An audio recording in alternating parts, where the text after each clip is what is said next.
Persidangan permasalahan munculnya dualisme sertifikat dari BPN Tanah Laut pada sebuah lahan seluas 17.000 meter persegi di Desa Ujung Bati-Bati Tanah Laut kembali digelar di Pengadilan Tata Usaha Negara Banjarmasin, Jelang Tengah Hari, Kamis 16 Maret 2023. Penggugat melalui kuasa hukumnya menyerahkan tambahan bukti, salah satunya bukti elektronik yang berisikan percakapan berdurasi sekitar 21 menit yang diperdengarkan dalam sidang kali ini.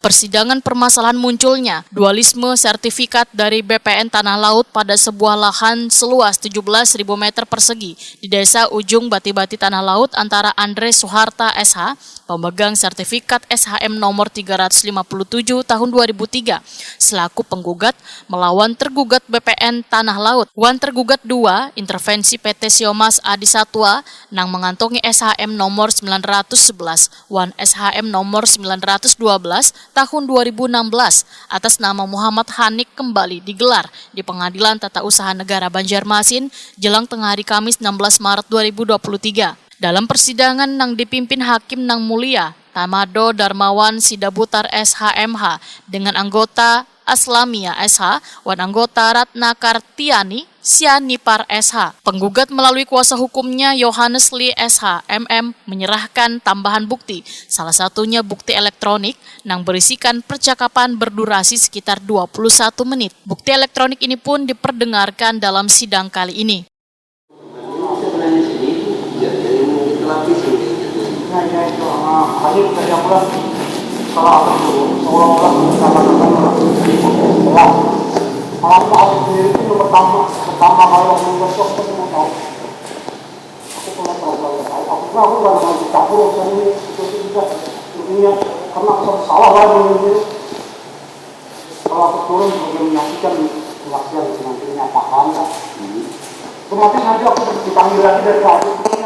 Sebelum menutup sidang, Hakim Nang Mulia Tamado Darmawan Sidabutar SHMH menyatakan bukti yang disajikan sudah cukup, serta meminta penggugat untuk mengalih bahasakan bukti elektronik ke dalam bahasa Indonesia, lantaran dalam percakapan tersebut menggunakan bahasa daerah.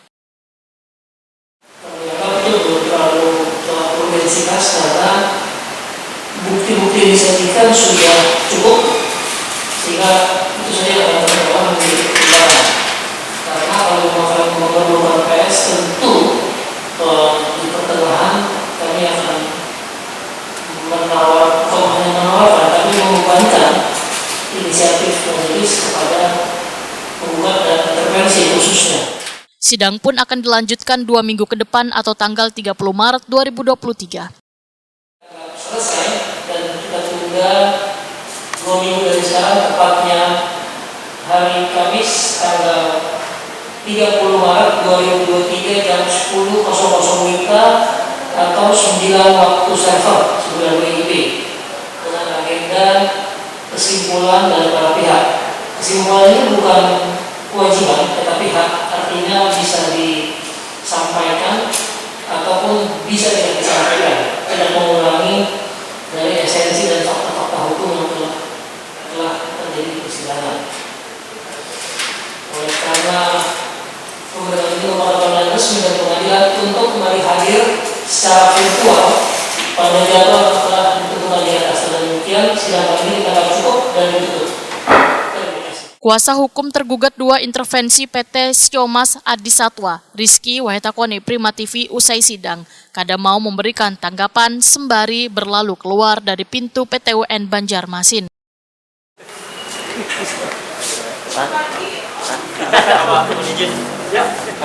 Sedikit, Pak. Memang rekaman apa sih tadi? Ya. Hari ini kayak ada rekaman. Bukan.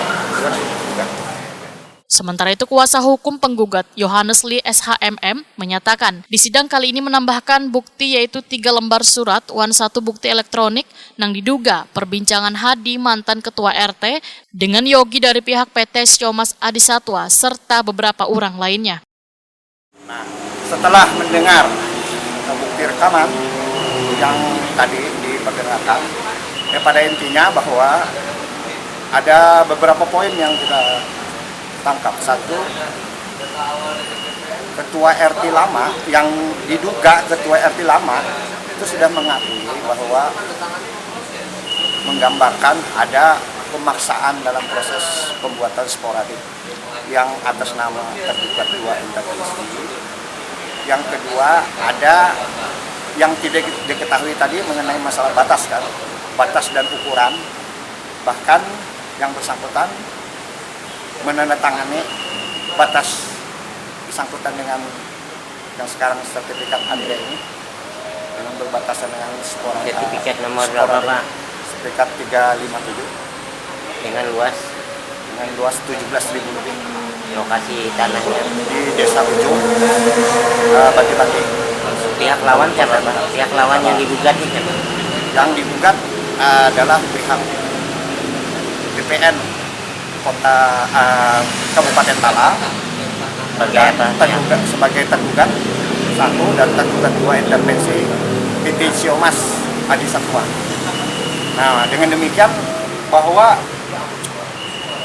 sangat jelas sudah bahwa harusnya dengan terungkapnya ini, yang bukti ini, rekaman ini sangat menentukan kuat indikasi bahwa telah terjadi maladministrasi terhadap proses administrasi surat menyurat dari sporadik yang dulu atas nama Sulaiman. Andre Soeharta SH selaku penggugat memadahkan kehadirannya hanya ingin melihat dan mendengarkan jalannya sidang karena semuanya dipercayakan pada hukumnya Yohanes Lee SHMM. Andre Soeharta berharap permasalahan yang sudah berjalan sejak bulan Desember lalu bisa terselesaikan dengan baik. Kalau saya lihat tadi di rekaman tadi, itu kelihatan kalau sebenarnya dari pihak tergugat itu sebenarnya sudah tahu. Kalau saya mendengarkan tadi ya, karena barang ini sebenarnya sudah bermasalah, tapi kok masih tetap, apalagi tadi kan dari salah satu aparat desa ya, kalau boleh saya katakan, kan juga mengatakan bahwa ini sebenarnya jangan dibeli karena ini kan sudah ada yang punya. Tapi saya juga bingung kenapa kok masih dibeli gitu loh. Itu aja sih. Jadi menurut saya mestinya kita bukan hanya asal beli ya, tapi kita harus cermat dalam membeli. Kan ada istilah teliti sebelum membeli. Itu aja sih Pak. Emang pihak siapa aja tadi yang di rekaman tadi, percakapan tadi?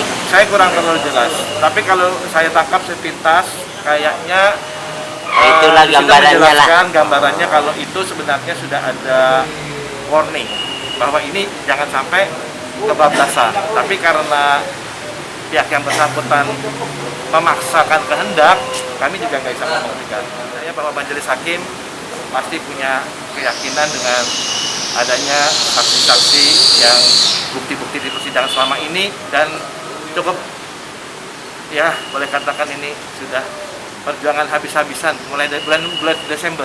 Iya. Jadi saya harap ini bisa segera terselesaikan. Saya cukup ya diberikan kelancaran, dan intinya saya cuma satu. Saya tidak mau mengambil punya orang, tapi punya saya pun tolong jangan diambil. Sekian, terima kasih. Pada sidang sebelumnya, pihak penggugat menghadirkan pula ahli hukum agraria, Dr. Edwin Tista SHMH, dalam persidangan yang dihadiri semua pihak.